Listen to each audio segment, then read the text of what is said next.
life, Graham, though, guys, if you think about it. It is. Is it? I do have to think, though. Well, KJ's getting worn down too, I think. Well, yeah, he's working hard. All the rehearsals leading up to the show, and now the show itself. Jeebus. And I had 2 big auditions that I had to get in this morning. One for Ryan Coogler, don't you know? I don't know Ryan Coogler. Well, he directed Sinners. Oh, really? So he won the Oscar for the screenplay. I saw him sitting in the audience, and apparently he's a really nice guy. Everybody seems to respect him a lot. Yeah, and Michael B. Jordan won Best Actor for that film as well, and something else. Anyway, yeah, so me and Ryan, yeah, oh yeah. But who knows if he'll see it. It went to casting. It is a series. Nice. And the role? The role is 70-year-old hippie. Regular role, do you think? No, it's a guest star. Oh, okay. So I don't know how big they make series these days. 8, 10, 6, 8. And the other one was for something in a series recurring in Montreal. Filming in Montreal? Oui. After May to September or something. Beautiful. That would be great. Buddy will love it there. Well, the thing about Montreal recurring would be like 8 episodes, 8 trips to Montreal. Wow. If one were to get it. I mean, there might be a chance where you'd get the tail end of one episode and stay over to start the first, but I think it might be too much for me. That's a lot. And my nicotine habit. Okay, so, yeah, that's true. So, don't they film one per week? No. Okay, so they'll have a longer filming time because of the... Yeah, I'm thinking big shows are way more like 2 weeks. Right, they have that episode. luxury now, and they're kind of premium on Netflix or whatever. Yeah. Bigger money. I don't know. That'd be great. Super cool. You can do the flying. Just cover your whole right arm with patches. Yeah. Just a whole big whacking drip. I wouldn't mind spending a little bit of time in Montreal. I would. I've never been there, but of course. What, Haley, never? No, I've never been to Montreal. I've been in the airport. It doesn't really count. Right. Second largest city in Canada. Yeah, and I would like to see it. They speak French there. But I'd love to go there. There's K-dramas. I'd like to go see the settings for K-dramas. Yes, I'd like to go see it in Quebec City, the Red Door. Yeah. I'd love to see it. Stuff like that. Which is a weird thing. I know. I when I saw it in whatever drama it was, I don't know what it was, but Goblin. you sort of think, why are they in Montreal? I don't understand. Air Canada was obviously a sponsor. Oh, I can't remember that, but They shot a portion of it in Quebec City. Oh. Because they used the chateau. Right. that is right. Yeah. That is right. There was a really, really nice park, and the chateau was in the background. Yeah. And they did a bunch of scenes. Yeah, in that there. park kind of is nice. Well, park, I've never even been in Quebec Airport, so Quebec City Airport. We've been planning a trip to the Maritimes. Ooh. Had you already been to the Maritimes? We have, with the kids. The Bay of Fundy? Maybe 20 years ago, yeah. So, I mean, there's two things. One, our memories are so lousy that, we don't remember a lot of stuff. Two, well, there's always more places to go. And any place you go on vacation, there's lots of stuff that you miss. And where are you going? Number 3, you do stuff that you wouldn't have done with the kids. Yes. Like? Oh, probably hikes. Back then when they were that age, they wouldn't be good for long hikes. Yeah, hikes, museums, I guess. Yeah, probably. museums, maybe spending a lot of time taking photos or whatever. Yeah. There's lots of stuff. Dance clubs. So, yeah, we'll be doing that. The raves. We'll be doing the raves. Did they go out in the 90s? I'm not sure. I don't know. I think they're still out there somewhere. Okay. Well, and when are you thinking of doing that? Taking the Molly. Yeah. Yeah. I got offered some when I was down at Coachella 2010. Nice. But I thought, the old ticker, Yeah. It's only been 3 years since the heart attack. Just never know. So we kind of figured out where we wanted to go. We're going to, so I asked the bot. Of course I asked the bot, right? Oh, man. Yeah, we're So looking good. at, the Maritimes and the Gaspé Peninsula. That's what we're looking at. And You must be going in the fall, eh? yes, although we looked at May, that was our first thing. Yeah. Because I have a foosball tournament May 1st, we go, okay, well, how about we tag onto that? So we look at the Gaspé Peninsula, and the next thing you know, Bonaventure, man, I only know that from the song lyric, and I'm going, and then turns out that the boats haven't even started up in May yet. You can't even go see that island in May, and it's cold. So You're going to Newfoundland? we are not this time. That's more like its own trip. Yeah, so the bots gives us a road trip. Does a little plan for us, right? Nice. And then I realized that it can't do math very well. It's bad geographically, So it's got us going, up to PEI, then back to Nova Scotia and around, and then back, you really leaned in then. So I tell it, okay, so here's, how about this plan? And I basically give it my spreadsheet with location and number of nights. And I just send it to it, and it goes, yeah, I like your plan, and here's what you can do, this and there. And one night's kind of short in whatever, Jeez. Here or there. And I go, okay, really? Yeah, okay. So it really helps fine-tune the plan, and it says, while you're there, given, it knows all our travel preferences. Because I started this process, I go, well, can you remind me, what do you know about our travel preferences? Because I've sprinkled them out here or there over the... Yeah. And it just does a really nice capsule summary. We're in our late 60s. We like doing hikes, but not too strenuous. We like bookstores, museums. We like, libraries if they're architecturally interesting. We like photography. We like to eat at diners. We don't like expensive gourmet meals is not a thing for us. It remembers all of it, and it just spews it out, right? And so for all the planning, it's talking about you could stay at this place or that place. And, this is the region that you should stay at. If you're in Annapolis Royal, stay in this neighborhood, that kind of stuff. Yeah. Yeah, so we have a road trip plan now and doing the bookings now. And it told me which bookings are important to make immediately. Oh, well, that's as really a forced, because we always miss out on that whole, hey, why don't we do this side trip thing? Yeah. Because I pre-book every single hotel, and it's a bit of effort to unbook and all that. Yeah. So that's kind of nice that we're only booking what's mandatory. That is actually, I never thought of it that way, but you're absolutely right. That'll allow you to be flexible if you want to. Yeah. And I'm still booking about 2/3 of the locations, but some things like we're using Truro as a place to stop over on our way to Hopewell Rocks, which is a park. It doesn't have to be Truro. It can be somewhere else, right? So, and it says, yeah, Truro's a big enough city. You just don't have to worry about pre-booking in September. Oh man, this is going to be such a great trip. You get down in the Bay of Fundy there, and you just learn when's low tide, when's high tide, and low tide you just go walk on the ocean floor, right? Yeah. Like, I guess it's quite walkable. It's not like mucky sand or anything. Well, I would have bet that it was. So that's interesting. And the tidal differences, the height difference, I didn't realize. I just thought it came in super fast because it's so flat, right? And it does. It comes in really fast.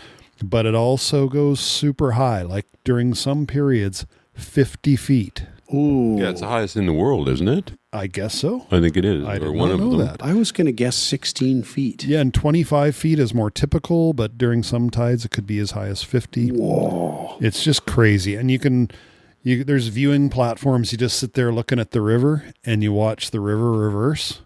Yeah. And then there's standing waves, big waves, right? And it's like They're watching, it's like mathematical almost. Yes. You're seeing the waves going forward, then they come to a stop. And now they're standing there, and then they start moving backwards, and it's so cool. That is really cool.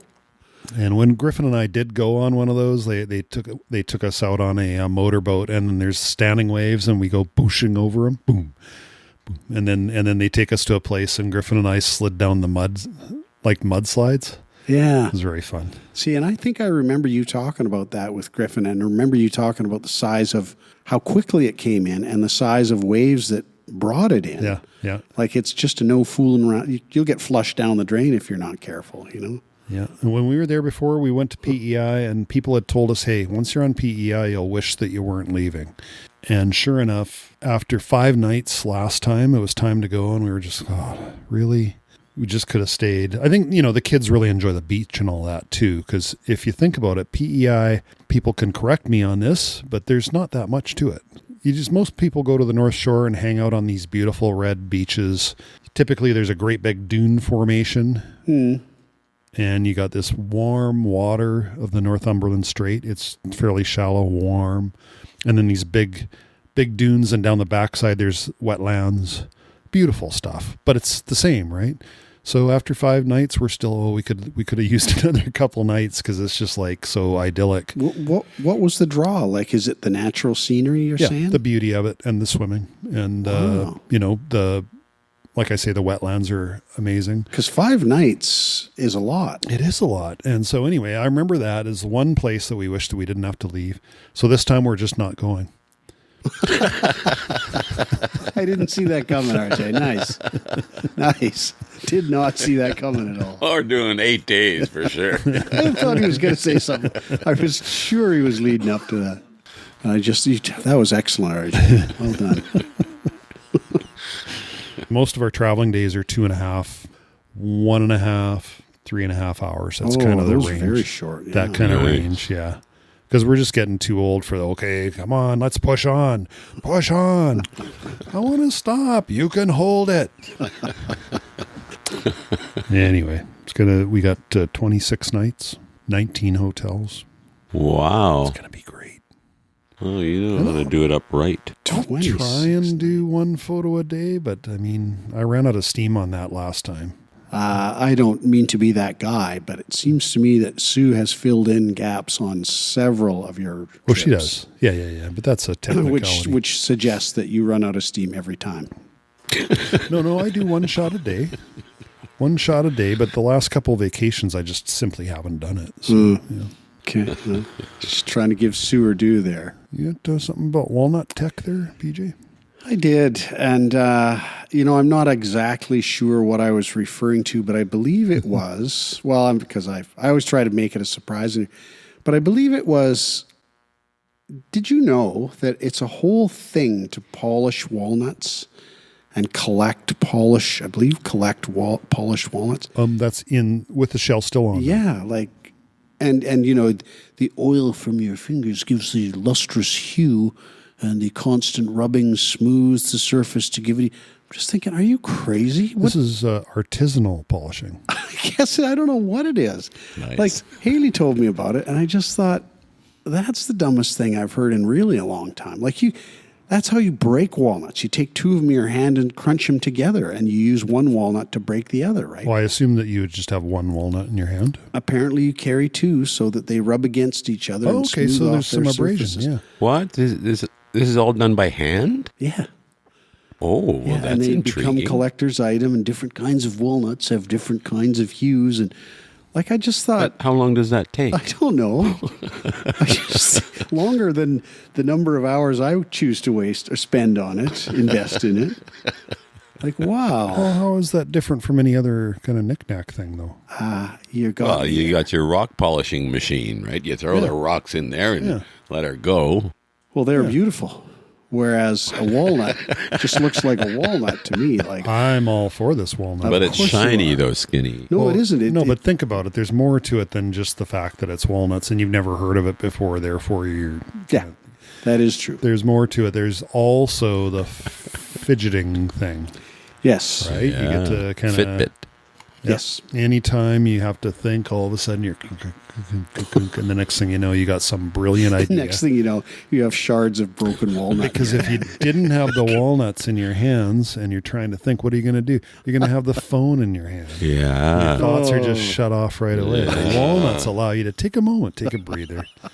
Yeah, you can see it all, Skin. I'm just getting started. I can't. here. I can see you making crap up like there's no tomorrow, but I cannot see all of it taking real hold. All right. Well, And I now like he's the going to idea. chat it. No. I like the okay. idea. I thought it was the dumbest thing I'd seen in really a long time, and I've seen some dumb, believe me. KJ, you got some reports? You already did a little bit. Well, since my last confession, Susan finished Edmonton. She was 3 weeks in Edmonton, clocked her 100th show. Saw that in Facebook. She keeps saying lately, this last couple of days, she has had to break down 572 times. Yeah. Wow. Yeah. So does she break down twice each show or something? Or No, I think 5 times oh each show. my God. Yeah. Does she bring real tears? I think so. Well, I don't know. She makes it feel like it. Holy smokes. That really would be exhausting, actually. Yeah. She's got to feel it coming for real. And And apparently on closing up there, you guys heard about opening here that the power went out right at the end of Yes. Act 1 and we never saw Act 2, right? yes. Closing in Edmonton, exact same timing, like the very end of Act 1, there's this explosion and they had to clear the theater. Like Susan thought it might have been an earthquake or something, but they cleared the theater and then sometime later, it was actually just the sound system blew something Wow. and was tremendously loud, I guess. But so they went back, and I think she actually said 50 minutes, which is quite a long time. For sure, yeah.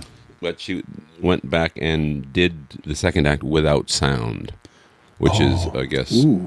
kind of weird because there's background to every scene. I don't know. I Right. can't There's remember. sound effects and whatnot. But she gets to use her pipes. Yeah. Basically, yeah. Well, so we opened on Thursday, I guess, and I go out into the lobby, and I'm working with Jen Clement, who I actually toured Green Thumb with her in '85, I think, or something. Wow. Something like that. So we're finally... Back when the Earth's crust was still cooling. That's right. Anyway, I go out to the lobby after opening night, and this actress who I just mentioned, who I worked with, her husband, I also know. And he had just talked to Lucy, who was always there, about producing a film because he had heard, I thought that he heard her interview, but maybe he heard the pre-talk about her, that she was a producer man, and was if doing we Listen that. to our If we can podcast. actually... Well, that's what Whoa. That's what I thought. And I think, and Jen said, yeah, because you mentioned it and you said Lucy was on it. And so I told Vince, her partner, and he's a podcast guy. Like he walks 10 to 15K a day, Yeah. and he's always podcast. So maybe he heard that one and approached her. I thought that's so funny. Yeah. So at the same event, Lucy and Miranda McDougall, who's a friend of Lucy, and she is also in When Calls the Heart. Stunning little actress, like the same age as Lucy. And her and Lucy are now, they've started a company. I don't know what it's called, but they're a company because she has a whole bunch of... Anyway, they got into the Cannes Film Festival with their latest short. Oh, nice. This is what I was asking Lucy about today. I said, can I say, because it's all supposed to be secret until it's announced, and I said, well, this doesn't publish for 3 months. Yeah. And she said, well, how did Vince hear? I think it was Right. Anyway, it's fine to talk about it. So Yeah. there's a section at the Cannes Film Festival. It's kind of like up and comer. Yep. Or who's interesting.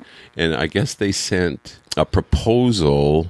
They sent them certain stuff from the film that they shot, and it's old folks in aquafit class. Mm-hmm. And I'm not sure what happens. And anyway, How short is a short? I don't know. Like, I was just I think thinking 20 minutes is long. Oh, yeah. Okay. Because 20 minutes would be too much to send all at once. I was just going to the remark about, did they send them some cuts or the whole thing? If Oh, it's a I'm 2 sure minute they. short. I'm just sure send- they have a server that they could put the whole thing on. if Yeah, they you need just to. kind of think, Oh, why yeah, would you- yeah. I would think most people would do that. They'd have something finished, but they just oh well, let's get this in real quick. And anyway, It's been accepted. yeah, that's huge. That's really wild, actually. And that's in May, right? That's fantastic. Yeah. What else in my report? So I just wanted to go when you came in. So Lucy was walking the dog when I was in tech, I think. And she says, out on a walk with Buddy, and these kids asked if they could pet him. A little girl, maybe around 12, goes, I bet with glasses he'd look so smart. I just think that's so cute. That's great. And being good. He's good being petted by little kids. Oh yeah. The littler, tinier ones, like he wants to lick them, of course. So sometimes that's a little bit scary. Yeah, knock him over, play with him. Did I tell you guys that Little Red is going to Nova Scotia, New Brunswick Little Red Warrior and his lawyer in January? So you're going there? Yeah. Oh, nice. I think it's only like we'll rehearse here probably, and it'll be 10 days over there. So is it just the cities like Halifax and Moncton? Yeah, I don't know. Yes, Okay. probably. Okay. Jeez, well done you instantly getting the major cities. That's good. You got to understand. I know you're looking at it, but still well done. That's cool. That's really cool. Yeah. Logistics around that are going to be pretty interesting too. Like they do all the rehearsal here, and then they just pack up the van, the plane. Well, that's what Kamloops was all about. Was that was a touring set where they can move it in one day and get the whole thing up, and we can just step onto it, right? Yeah. So that's all. It's all in boxes and ready for shipping. That's kind of fun. That's a little fun backstage insight there. Mm-hmm. Yeah, and like I say, in 3 weeks, April 7th, we go to Regina, and that'll be fun because we are doing it in the round. So that'll be a whole different thing. Yeah. So we'll get 3 solid weeks of rehearsal and then 3 solid weeks of a run, which would be great. I will visit the museums and whatever else is there. Mm-hmm. Cool. And drive to Saskatoon to see Captain Bob. Sorry, you're driving? No. He's going to rent a car over I'll there rent because a his family car. lives out there. Yeah. somewhere. Yeah. Dylan got the lead in his final show at the studio, a musical called Something Rotten. You ever heard it? No, I mean, that's a line from Shakespeare, right? He's on fire, man. Literati. His He's just brain is just Illuminati. bing. Exactly. It's period.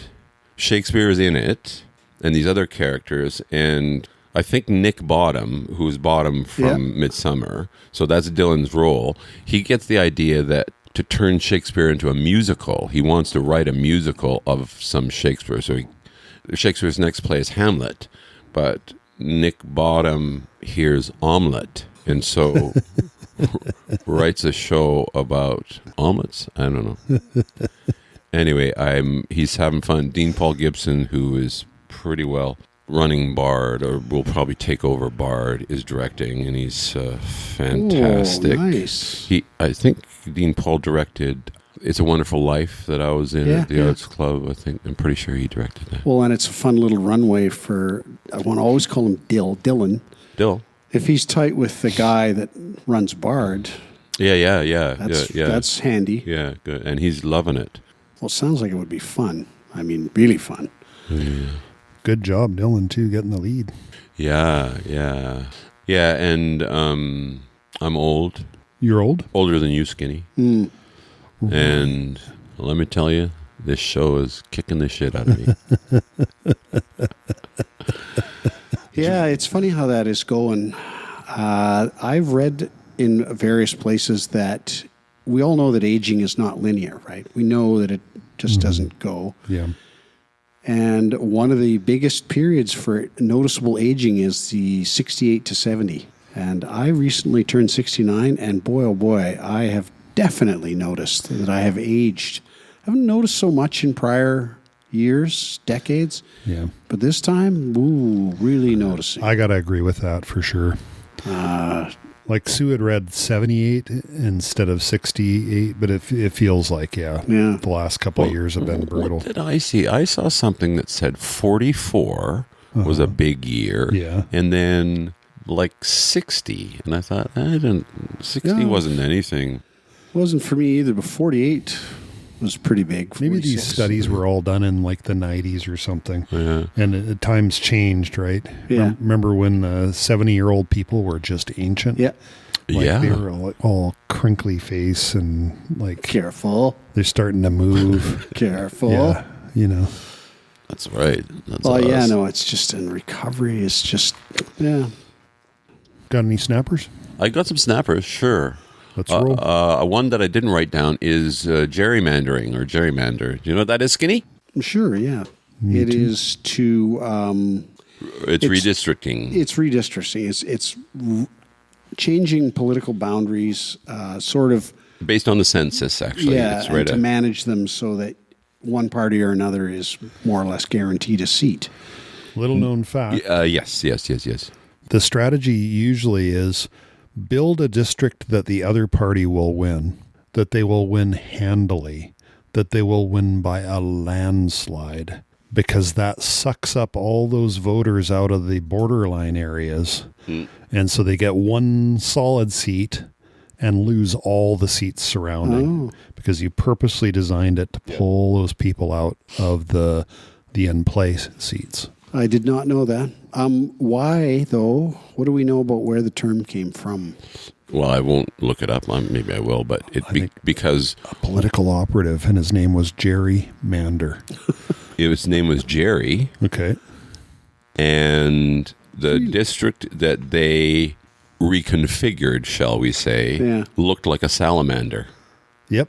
It was one of the very first Get ones. out of town. Yeah. That's great. Interesting. I don't know. I think his first name was Jerry, and they called it gerrymandering. Yeah. It's No, a I was gerrymander now. I was just guessing there.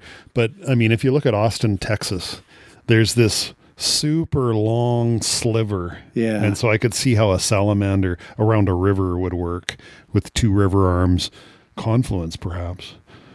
But yeah. Well, Influence. didn't they around the time that Grace McCarthy had the lights on the Lionsgate Bridge, they called that Gracie's necklace, Oh, right? But Gracie, she had riding. Her riding was like that. It had this little snake that went up some neighborhoods. I don't know where it Making was. sure she gets enough votes. Yeah, so that would be Gracie Mandering. Oh, here we go. 1812, Massachusetts Governor Elbridge Gerry created a salamander-shaped district to ensure his party maintained control, which led to the term's creation, 1812. cool. There you go. They're rarely so specific, eh? He wins a point for his name too, eh? Yeah. Elbridge Jerry. Yeah. Yeah. Oh, I know one is scapegoat. Okay. Scapegoat, of course, is someone to blame for a particular issue, even though it might have been caused by several people or yourself. You choose a scapegoat to blame it on. Yep. That we know. Well, I read, and maybe I'll look this up as well, but I read that in the olden days, perhaps biblical times, the village would somehow put all the sins of the village onto one goat and send it out into the desert to die. Wow. And that was... Wow. Let's just... And then scape comes from landscape, like the desert. Escape? A scapegoat, scape. I don't know. Origin. The term comes from Leviticus in the Old Testament, where a goat was sent into the wilderness bearing the sins of the people. I wonder if God told him to do that. And call it a scapegoat. Probably. Yeah. We'll have our first ever snapper that God created. That'd be great. I like that. Yeah. I don't think it's true, though.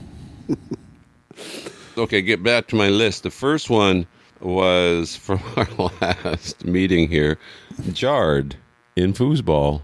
I'd never heard that before. Yeah, because we wouldn't have used that term. I don't remember arguing over the foosball table back when we played back in the day in Moby's there. Really? We must have, right? But I just Yes. don't remember like rules. Like back in the day, we would just say, "What's the rules? No spinning. That's it." you Well, know? we would have said, you can't shake the table. Just like pinball, you can't shake the Would machine. it occur to anyone except for maybe Crusher? Well, I don't know. Just I'm saying jarred is just that. Yeah. Oh, Jar something. Oh, yeah, that's what jarring is. Yeah. Yeah.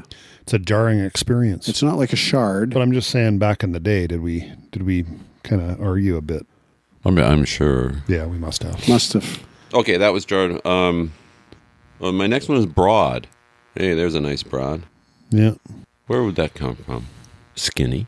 No idea. What a broad. Why would a woman come to be referred to as a broad?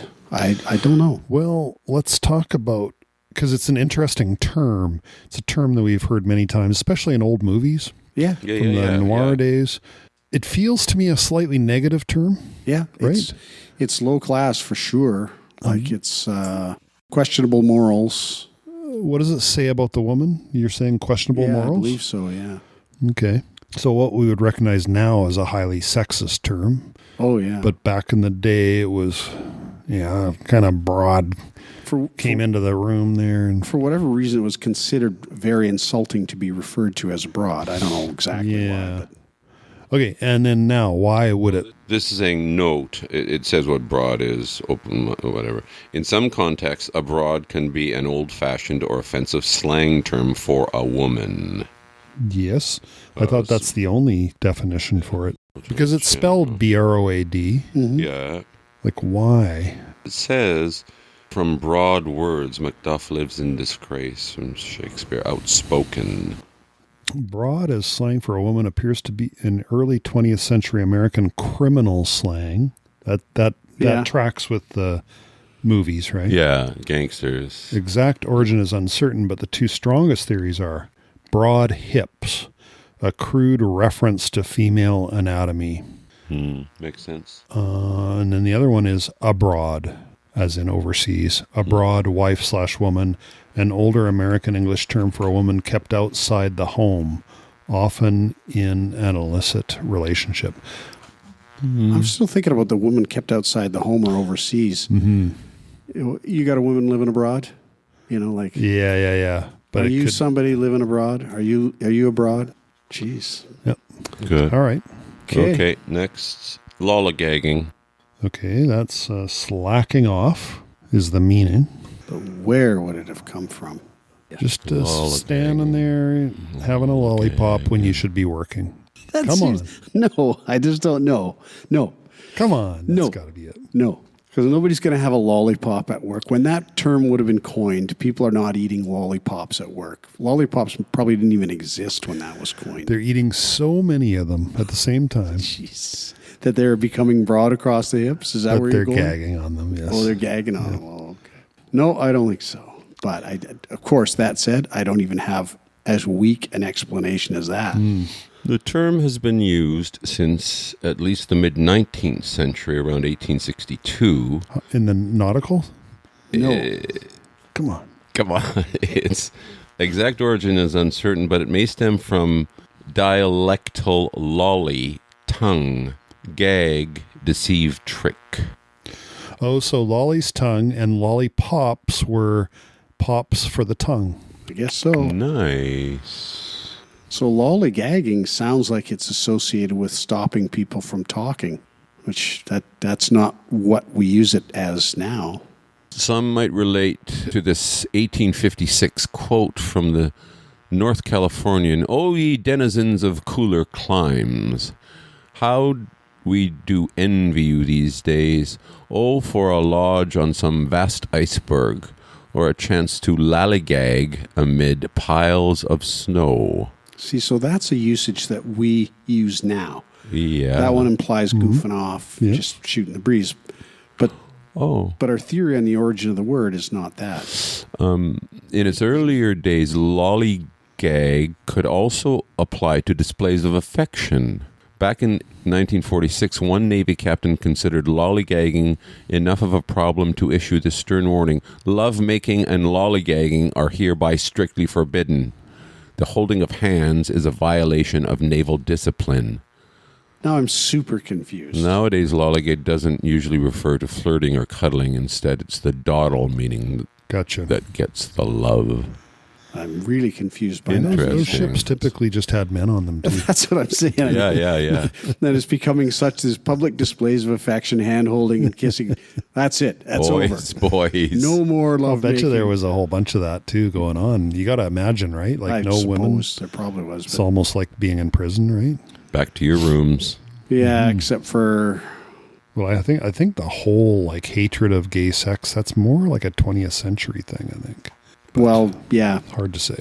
Having to do with religion, no doubt. Yes. Okay, another one. 6 ways to Sunday. Skinny? Well, so that's like a lot of ways to skin a cat. Or more accurately, it's like every option is covered.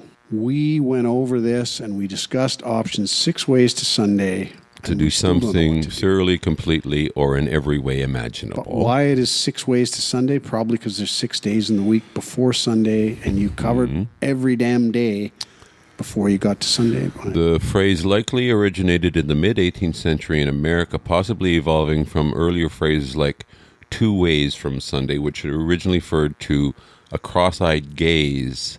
That's a good one, though. Doesn't make sense. It's a term I've never used myself in the past, but I've heard many times. I think I have used it, and I'm thinking that's absurd, like that crazy that I would be saying stuff like that, but I'm pretty sure I've said it. You've definitely used 6 of one and half a dozen of the other. It's a favorite of He yours. said with a tinge of irritation. No. I've definitely used it myself. Maybe not near as much as you do, though. Not near as much. There's another one, listeners. Yeah. Yeah, no, I have used that before, and I never thought about where it would have come from, but that's what it means. It means we just beat the hell out of this thing, whatever it is. Okay, well, I think we've covered this 6 ways to Sunday. I think Okay, so. moving on. I don't know. Neopronouns. I don't know what a neopronoun even Well, is. that would be the new pronouns, they, them, ter, gzwaging, all those new pronouns. Yeah, but it's more like the guzwagging. Oh, yeah. It's not the they, them, he, sure, he. They're whole different. Yeah. And it's at an accelerating pace. It's most important that you come up with ones that other people don't use. And then when they express like, what's that? Then you kind of talk down to them about it. Well, you get all righteous. You get all righteous about it. I prefer to be addressed as, how about I just not address you at all? That would work for me. So I've tried, though. I mean, this is really old man stuff and kind of a confession, guys. But, I mean, Quinn plays on the team. Quinn is just a mono name, like Madonna. Used to be a she. Used to be, I don't know, Rebecca Quinn or something like that. Changed their name to Quinn and now goes by they, them. Mm-hmm. So I've heard people in the stands beside us using they and them. And so I try. I feel really self-conscious when I do it. And I also feel like I get confused easily because when someone says they, then I go, are they talking about Quinn or are they talking about the team as a whole? Yeah. Right? Yeah. And there's many contexts in which that is unclear. Yeah. Exactly. That's not hard to imagine either. Yeah. That's because I'm also an old man, though. So, Yeah. But I know. So for the communication ability, I'd like if there's some neopronouns that are not they and them that we could kind of settle on, because I think I'd find that a lot easier, because then you're referring to a singular person, right? Yes, or a plural person, plural set of people. I think you're missing the whole value of the righteousness angle. Well, there is that. Yes. You really don't get any satisfaction from using a pronoun that everybody else is. You can't get all huffy about it if somebody's just ignorant. But like I say, I don't mind. I don't mind if... so, KJ, are there some examples there? There certainly are. I made up like a few. XE. So would that be J, j'aime, jeurs? Okay, so... As opposed to she... Oh, as opposed to... Singular. He, she. J'aime. Yeah, they, them... Oh, no. Te, tem, ters. Yeah. Ni, nem, nears, ners.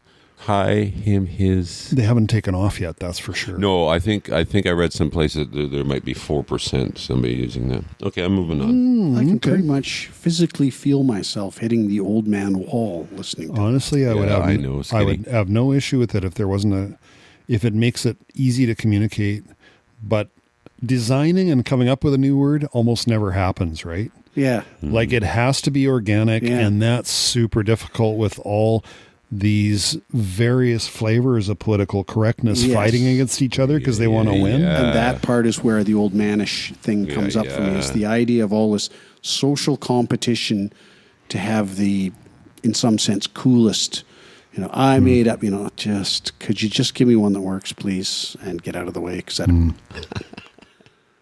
Okay, let's move on. From Candace of Vernon. Hi, Candace. Hi, Candace. No strings attached. Means no terms and conditions. You can, usually in the context of you can have something, you just get it. You don't have to pay me back in any way. You don't owe me anything. Yeah, no terms and conditions. And then Y, Yeah, strings attached. I mean, it's kind of intuitive in the sense that if you get something, you just take it. And if there was a string attached, the next thing you know, you couldn't quite take it. You had to deal with something. So this is your horse, no strings attached. Yep. You can just walk away with it. Yep. That seems pretty reasonable. Originates from 18th century fabric trades where merchants tied strings to bolts of cloth to mark flaws. Oh, that that's makes fun. sense. That's very fun. Yeah, so if there were no strings attached. It means there's no flaws in the bolt. Yeah. And here's a good, Flawless, clean, high well-finished quality, bolt. and unblemished material. No strings attached. See? Nice. I wouldn't have guessed good. that. I like that one. I like Yeah. that very well. Over time, this evolved to mean that a gift, offer, or arrangement has no hidden obligations or strings. And isn't Candace of Vernon, is she not a seamstress? Yes. So she probably knows already what that means. That's She wanted to hear us struggle with it. That's Well sneaky, Candace. played, Candace of Vernon. Well played. And the last one here is polymath. You guys know that one. Kinda, yep. Give it to us, RJ. Yeah. Well, this would be someone, there's another term for it as well. It's the math part that's throwing me. I can't think of what does that mean? Let's talk about Thomas Jefferson. What do you call him, a Renaissance man? I think a polymath is kind of like a Renaissance person in that they are surprisingly, they're a painter, they know mathematics, they know philosophy, they know a lot. Yeah. Like back in the days, you could know a lot. You could know all the main disciplines. Yeah. And that, I believe, is what that does And that's mean. a polymath. Yeah. But why is it math, though? Any idea? Like, you know all the different forms of math, geometry, calculus. I don't think it's that, but maybe that's how it started. Yeah, I wonder. Oh, well, derives from the Greek roots poly, which means much or many, and manthenine, which means to learn. Oh, so well learned. That's all it means. Sort of like us. We are polymaths, boys. Let's face it. Let's face it. I don't know. I think I'm a narrow math. A unimath. Unimath. Oh, I do spreadsheets. Benjamin Franklin is one of the foremost polymaths in U.S. history. Yes. Thomas Edison probably is. Thomas Edison. Well, yeah. And that, my friends, is this week's Snappers. Snappers. Well done, Mo. There were some real good ones. Really, I enjoyed Strings Attached and a couple of the earlier ones, too. Nice. Maybe we'll use the special music this time. Yeah. See there, you've made it as, when you get special music, you're actually somebody. That's like getting dubbed with the sword, right? You have made it. Okay, PJ, you want to do any of yours? What have I got on there, RJ? You got millions of doll hairs. Yeah. And that's it, actually. You have the new standard intro idea. Another money-making scheme. Well, it's really weak, and I think it's already done. It was just basically, here in the golden years, we tend to take a lot of things. We take painkillers, we take supplements, we take medications, we take da-da-da-da-da. And I started thinking it would be good if we could, I can't remember the example I was thinking of. It was one for pain and just combine it with one for something else, some other ailment that I'm probably dealing with. And then I started thinking about it, and first of all, probably been done, and I believe I looked into it, and yes, it has been done. And then B, the logical extension is just get everything. Get all the vitamins that you could ever want. Get all the painkillers you could ever want. Get all, a pill the size of a golf ball. Yeah. And just take that once a day and call it good. So you didn't have to track 15 different bottles of everything all the time.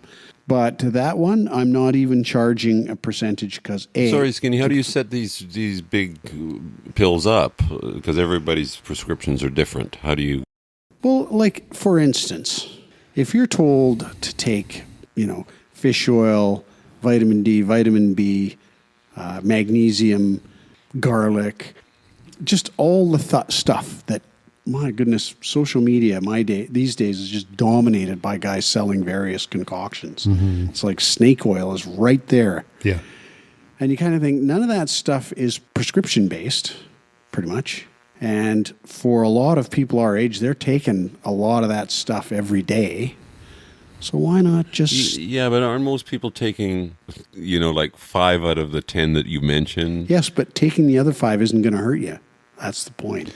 Well, that's the question. That's a big belief that you have. Okay, there. boys, how often have you really thought about what is in a multivitamin? I have thought a lot about it. And have you considered whether all those ingredients are good for you or not? That's actually why I don't take them. Really? Yes, and the same thing holds for... I thought I was going to win that one for sure. The exact same thing holds for cold medicine. Like you go there, you got a cough, right? Is it a dry cough or a wet cough? Okay, first of all, that's kind of hard to tell sometimes, but let's say that right? So you go and you go, okay, well, I'll get Tylenol, cold cough and flu.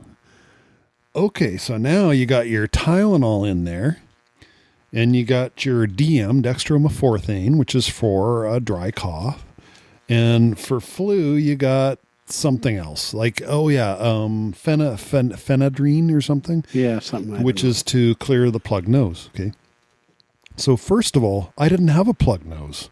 Why am I taking this medicine and sidebar, it actually has been proven not to work. There's absolutely no doubt in any researcher's mind that stuff works. It does not clear your nose.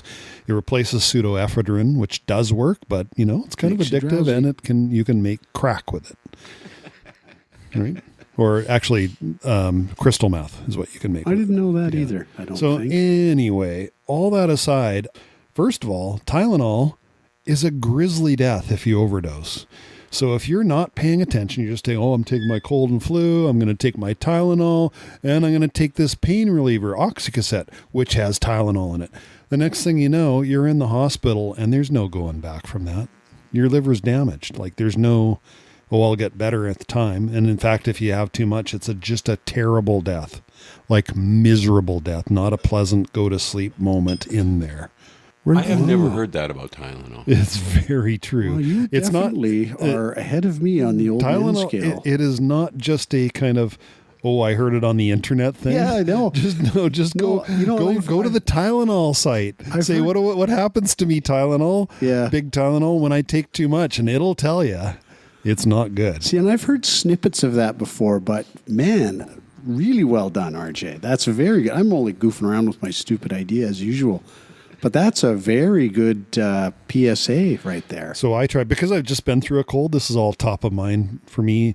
And I try and have my own little, my own private cocktail. Like I've got them all, like just one ingredient at a time is the best way to go. Because then you're only taking what you need. It costs you less money and you're way less risk. Well, and I certainly agree that it is in all of our best interest to not necessarily just trust Big Pharma right away.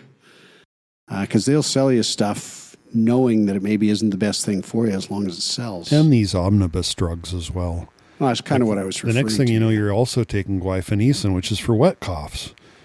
And then the guaifenesin breaks up all the phlegm in your lungs. And when you do cough, it brings it up. And it's actually a good thing, right? But the DM actually stops you from coughing. So you don't bring up any phlegm. So the guaifenesin's a waste of time. And you continue to have, it's just a... Yeah, see, and if you would think that the good people at whatever Tylenol, I guess, probably knew that. They probably know. Oh, they totally know that these combinations are contradictory. Right? Yes, and they totally know that phenadrine or whatever it's called does not unplug your nose in the least. But they continue to sell it, and they probably don't care what side effects phenadrine or whatever you call it might have. Yeah. Nice one. Very nice one. Jeez. There you go. Not often that one of my $1 million ideas turns into anything at all slightly useful, but that was.